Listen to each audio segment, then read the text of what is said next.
Am I overreacting because my husband won't watch our baby while I'm gone? I, 36 female, am going out of town for a few days. My husband, 39 male, refuses to watch the baby while I'm gone. He basically said that I could just take her with me. She's 9 months old. And I could, but he's her dad, and I'm at a loss as to why he won't watch her for 4 days.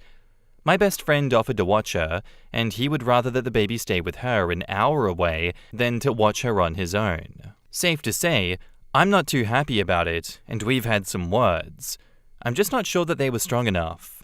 Am I overreacting? Edit to add, we've spoken countless times on this, and he says that she scares me, but he's had 9 months to step up and hasn't. It feels more to me that he feels trapped when he's watching her and can't do his own thing. We both work full-time. Baby is in daycare during the day. I am the primary breadwinner, not said out of malice, just fact. In the comments, Moira's Cheese says, not overreacting. If your husband won't take care of his own child, why are you married to him? How could you still love a man that would treat you and your child this way? That's the real question. You might as well be a single mum instead of a married single mum. I would immediately fall out of love with my husband if he ever said this. My husband and I worked opposite shifts, so he took care of our daughters every day that I worked 3 p.m. to 11:30 p.m. He cooked them dinner, he bathed them, he took them to the park, he took him to the beach for picnics. This is what you deserve, OP. Dude, not the asshole, but real talk? Dude's waving some pretty big red flags. Being a parent isn't a part-time gig. It's a bloody full-time, overtime, all the damn time thing. Yeah, it's tough, but no passing the buck when it's not convenient. Stand your ground, mama. You both made that cute little bundle of joy. He needs to man up and do his part. OP says, thank you. I tend to agree with the red flag assessment. Didn't expect it because he just wanted a kid so damn much. Not overreacting. I assume that you've never left him alone with the baby overnight in the last 9 months. Have you ever left him alone with the baby at all? Like for a few hours while you get lunch with your best friend? If he's cared for the baby alone before, he may just be terrified of being responsible for her overnight and panicked that he'll end up harming her. If he's willing to admit that that's the reason, that's something that Joel can work through. If he's unwilling to be alone with the baby at all, or he refuses to explain what his problem is, then you've got some serious issues. OP says, yes, I've left the baby with him for periods of time, but no, not overnight.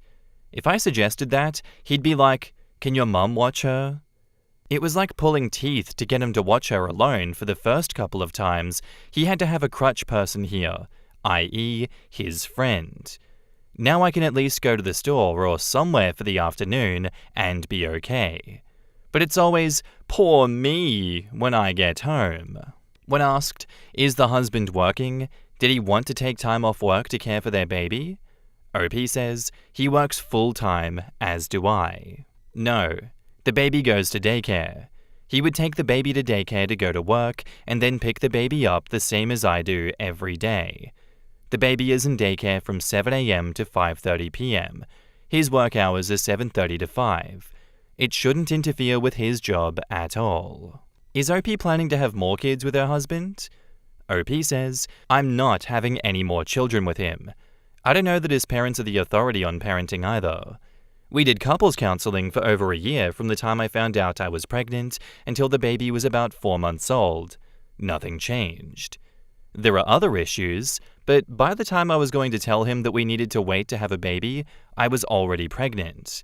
But I love my baby so much, I couldn't imagine life without her. OP responds on if she has taken her daughter with her everywhere. What about her husband? OP says, yeah, I take her everywhere. The library, lunch, the store, out of town. He's not taken her anywhere alone. He's gone at least 1 night a week working at his friend's shop, and almost always at least 1 day of the weekend. But honestly, I've stopped caring, because those times are actually easier when he's not here. Projects range from being on his phone, sitting at his computer and finishing stuff for other people, but not finishing household projects. Back up to the post, there's an update. As you can see from some of my comments, my husband and I have tried counseling. We did it for over a year, but I think we had the wrong counselor. They ended up being very buddy-buddy, so I've signed up for online counseling, and I'm going to see if there's any changes with that. I'm also going to reaffirm boundaries and expectations. I not only want to be happy and have my baby be happy and healthy, but I also want him to be a successful parent. This guy's just choosing comfort over responsibility. Like, he's the one that pushed for the baby. He's the one that wanted the baby the most out of the both of you. And then he doesn't step up. He says, oh no, she scares me. I can't be alone with her. Someone else has to look after that thing. Why are you the one expected to do the heavy lifting emotionally, financially, and physically? Like, this doesn't sound like a partnership. This guy wanted the idea of fatherhood more than the reality of what it's like being a dad. You are just being a single mother that is also married, with an extra child that is the husband. Absolutely do not have any more kids with him until something changes. And you know what? It's unfortunate that therapy hasn't really done much. It just looks like you got to do your individual counseling, you got to set some more boundaries with him, and plan for independence if things don't change. I hope he shows up for you, but you have to be prepared for potentially walking out of this marriage. I also think you have to stop cushioning him from the consequences of his actions. You should go on that trip. You should make him face what real parenting feels like and is. Maybe on top of that, make him explain to everyone why his wife's best friend has to raise his daughter for 4 days.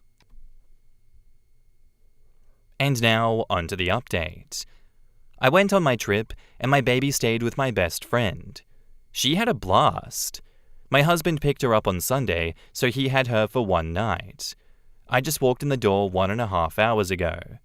He had a doctor's appointment shortly after I got back, which I knew about, but on his way out of the door, he said he was also going to drop his car off at the mechanic and run an errand with his buddy. Those two things I did not know about.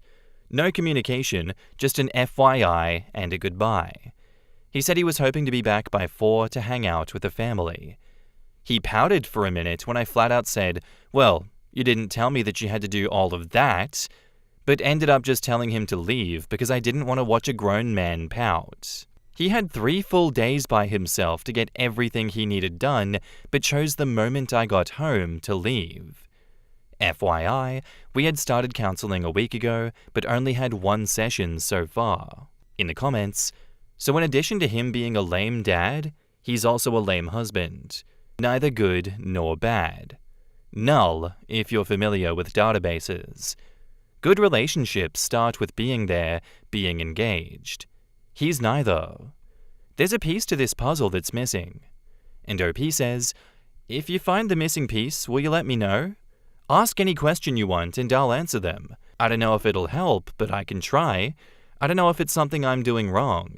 The missing piece is why you have no self-respect. I remember your original post, and you skirted the questions around how you are underreacting and not holding him accountable. Have you ever told him that his behavior is no longer allowed, or you're gone? What is couples counseling going to do when the issue is his lack of responsibility?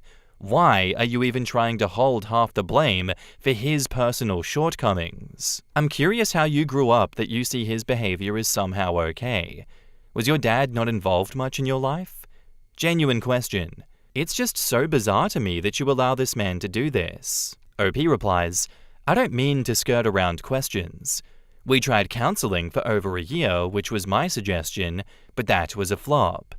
Just when I was about to tell him that we really needed to wait to try for a baby, I was pregnant already. So I knew before I got pregnant that there were issues, and was hopeful that counseling could solve them. As background, and to answer your question, my dad walked out when I was in 4th grade. I do have a fear of abandonment, but I also have a fear of throwing away something if there's the possibility to fix it.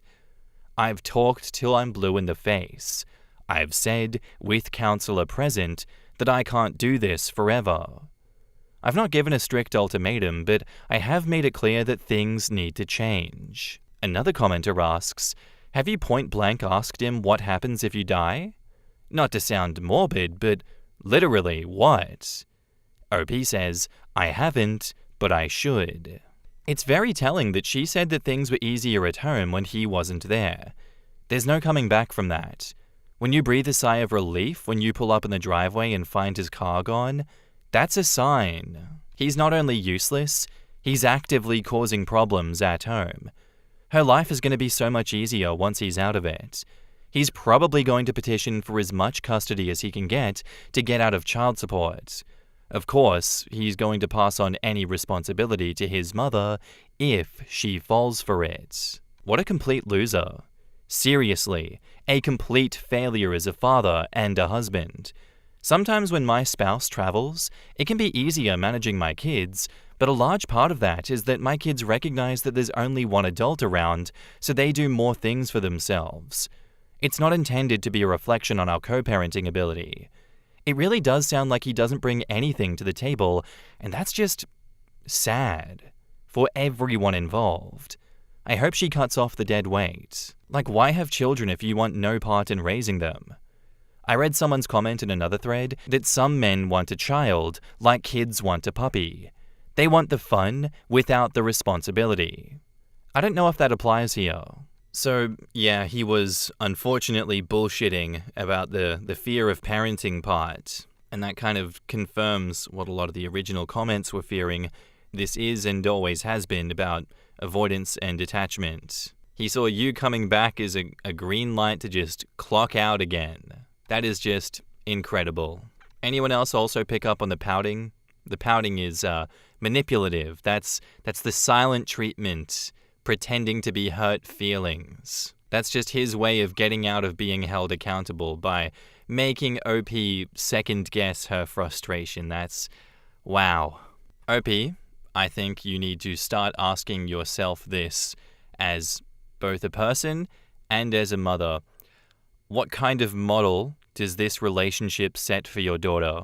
Because from what I see, she's learning right now that one parent shows up and one parent disappears. And that's how it goes. That is the healthy relationship dynamic, because that is all that she sees. You've given him more chances than he deserves. When do you decide that enough is enough and you are done waiting for a grown man to choose fatherhood? Our next post is by user HisterWhatNow, titled, My 31 male, girlfriend 29 female, suddenly wants a hysterectomy. Okay, so for some backstory, we've been together for about a year and a half. We get along fabulously. I love her like crazy. We've had a rough patch, but we made it through, and now we're great. We say I love you all the time, regular dates, rarely fight, etc. Great dynamic. We're both child-free. It was one of the first things that we bonded over. She's been planning to get her tubes tied when she was 30 since before we met. She has an IUD now, so permanent birth control is nothing new. I support her decision completely, but then a couple of days ago, we were talking, and the topic of how she'll be 30 soon came up, and the surgery. Then she drops on me totally casually that instead of getting her tubes tied, she's leaning towards getting her uterus completely taken out. I'll admit, I'm not the most medically savvy, but from what I know and looked up about it, it doesn't seem safe or logical, especially at her age. So it was kind of a bombshell. I said that I thought that it had too many health risks and could send her into menopause from what I know about it. She's just kept repeating that she knows what she's talking about, and it's fine, and not to question her. From what I know, her periods aren't very heavy or painful, and there's no history of cancers, so I have no idea what brought this on. It escalated to a heated argument that led to her saying that she wished she hadn't said anything, and that it's not my body, and storming out of the room. That was a few days ago, and things are still chilly. Neither of us have said anything on the topic. So, what the hell? She won't say why, and from what I've researched on the procedure, it A, seems completely unnecessary, B, could be and is harmful for a woman her age, and C, good luck finding a doctor who'll do it. She's usually super into her health and weighing the risks and benefits, so I don't get it. Am I missing something here, or am I just being an unsupportive jackass? In the comments, Tossout says, "You don't have to broach the subject or talk about it at all, because they won't remove a perfectly healthy organ. If she has normal periods, no fibroids, no cancer, then it's not coming out. It's beyond too dangerous to perform this on a healthy person for no reason, and it will not happen. It's not a birth control option. It's not elective, period. A doctor will tell her this in due time, so this is not your problem. Stop worrying about this." I just need to correct you, re-menopause. That's only if they remove the ovaries along with the uterus, which isn't necessary and not part of an average hysterectomy. Well, even if you only have one ovary, you're still good. Source: lost an ovary to ovarian torsion 6 months after losing uterus to fibroids. You don't need to know why. You don't need to tell her about medical risks. Her doctors will do that. It sounds like you gave her a lecture, or maybe talked down to her here, and that's what made her get defensive. She doesn't owe you an explanation for her health or body choices, so don't push for one. While in many cases I would agree, if my partner were expressing an intention to have one of their body parts removed for essentially no reason, I would be concerned about what this indicates about their mindset and/or mental health, and I don't think that I'd be able to write it off as different strokes for different folks. I suppose I do think that if you're in a committed, respectful relationship and want to undertake a radical, permanent, life-impacting action, you do owe your partner a good faith effort to explain your reasons and assuage their concerns, as much as you can owe your partner anything. For example, most would agree that if your partner's parent dies, you owe it to them to attend the funeral. Refusing to discuss it at all is at best considerate, maybe disrespectful, and at the worst, could be delusional. Yeah, I see from your point of view, OP, that you handled this one from a place of concern and not control, which is the right path to take, but the way that you communicated is probably, sounding like you're panicking rather than trying to support her, and she is not receiving that as support, and that is what has set her off here. I think both of you guys are right in your own ways. You're right that it's a major surgery with huge risks, and it's not, particularly normal for someone this young and healthy, but she's also right that at the end of the day, it's her body, her choice. She might have reasons that she's not ready to tell you about. Maybe it could be trauma, it could be dysphoria, it could be some deep desire for autonomy after years of being dismissed by doctors. There's a lot of people that can definitely relate to that. Too many people that can relate to that, actually. I think the reality of the situation is that she probably won't get that hysterectomy, so it's best that you just drop it and apologize for whatever miscommunication has happened. You just need to rebuild trust and communication between you guys. You do not need to debate this surgery. And now, on to the update. I got a lot of advice on the last post from all points of view and a couple of messages, so I figured that I'd do an update. First off, she doesn't actually want a hysterectomy. It was a cry for help or a red flag. Also, I'm an idiot. So the day after I made the post, I wanted to clear the air because, like I said, things were chilly and off. So I sat down with her and I had a whole apology planned about doubting her judgment, and clearly she knows her body, and I was just worried because I love her and I support her and so on and so forth. But I only got partway in before she got upset, told me that it doesn't matter because she knows she can't get one and it's not happening. Then I got really confused and said that if that's what she wants, then I'll help her get one and find the right doctor and we can do our research together. She yelled that she doesn't want one and to drop it and to leave her alone. Then she burst into tears and stormed out of the apartment. So I'm super confused and worried at this point. I didn't call because when she gets this upset, it's better to just leave her be, but I sent her a text telling her that I love her and I want to fix whatever is going on. She came back an hour later, still crying, and said she needs to talk and tell me something. I was completely braced for the worst. Something like that she had cheated or was pregnant, but I think what she said actually hurt more.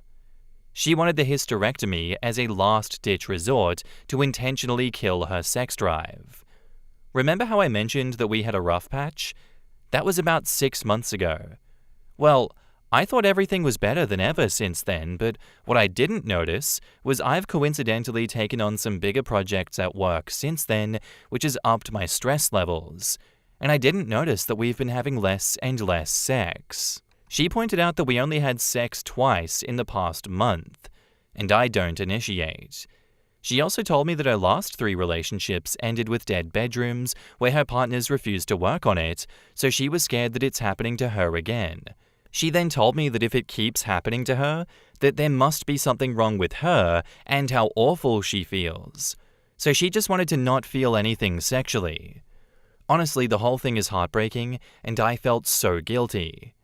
She had brought up the sex thing a few times before, but I hadn't taken it serious enough, and I guess she just gave up. Anyways, I felt like garbage, and I've spent every day since trying to make it up to her, and yes, we've been having sex. I've also committed to making sure that I initiate and to actually listen before things snowball. She's happier. She's incredible. I'm much better for actually getting some too, and I'm the luckiest man on the planet. Edit. Wow, this blew up. I've read through all the replies, and I want to address a few things, especially for anyone who didn't read the original post. 1.